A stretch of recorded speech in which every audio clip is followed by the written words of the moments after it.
his immense impact on young voters supporting President Trump and the GOP. Let's bring in Brianna Lyman, correspondent for The Federalist.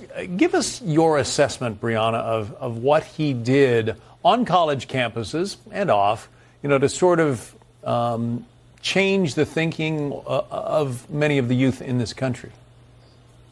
Yeah, Charlie Kirk impacted not just the young folks, but also people of all ages, including people like my father. And it's because he gave them the language and the courage to speak the truth. He helped them shape their ideals. People felt lost and they knew they believed something similar to Charlie, but they didn't know how to explain it. Charlie explained it for them. And I think that's why people are so taken aback by his assassination, especially young people, because we all felt like with Charlie on our side, we could win. And the assassin took away what feels like a team captain. And now there's a team with no captain, which is why we're looking to Erica Kirk and Turning Point to kind of guide us forward and say, here's what we're going to do to keep Charlie's movement and legacy alive. And Erica already said they're going to keep going with these campus, discussions. They're going to keep going with Turning Point. And I think that's what a lot of folks needed to hear as we're trying to figure out ways to channel our energy into something productive and positive. I imagine, despite his fame and popularity, there are a lot of college kids who had no idea what Turning Point USA was all about, or maybe had never heard of Charlie Kirk, even if he had visited their campus.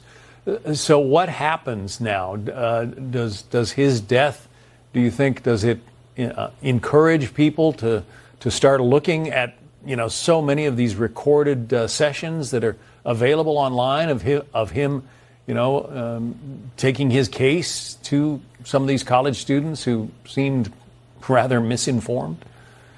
Oh, absolutely. The reason that Charlie's death, his assassination, is galvanizing, particularly so many young people, is when we hear political assassination, a lot of us think of elected officials. You don't think of a father of two whose only crime was going to college campuses to peacefully talk with 18-year-olds about God, family, country. And so his assassination is actually acting as this inflection point, because what a lot of average Americans are realizing is Charlie was assassinated for talking about God, family, country, something millions of Americans believe in. And if he can be assassinated for it, anyone can. And that's what's galvanizing a lot of young folks right now to say, wait a second, these are things I also believe in. Charlie didn't deserve to die for it. I don't deserve to die for it. No one deserves to die for their beliefs. And I think that's what's going to really push people to turn out and get off the sidelines.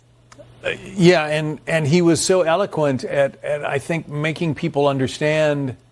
I mean, he didn't argue necessarily. He did seem genuinely interested in some of the points of view here that were well out of the mainstream, but he was awfully eloquent in telling people what he thought they had wrong or were doing wrong.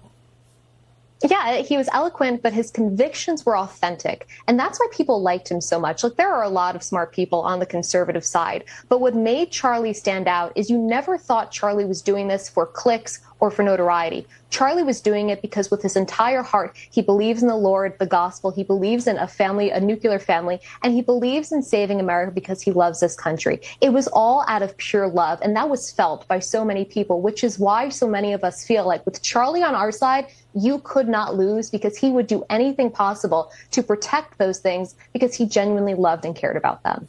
So does his thinking, does his movement die with him, or does it go on and expand, as his widow Erica says?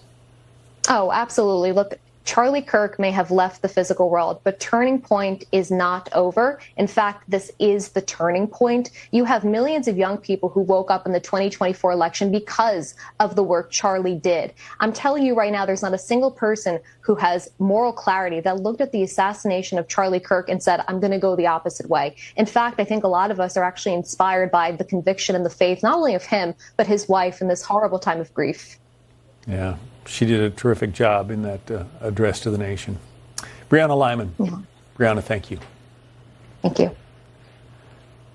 So there's been an outpouring of grief from around the world, really, over the death of Charlie Kirk.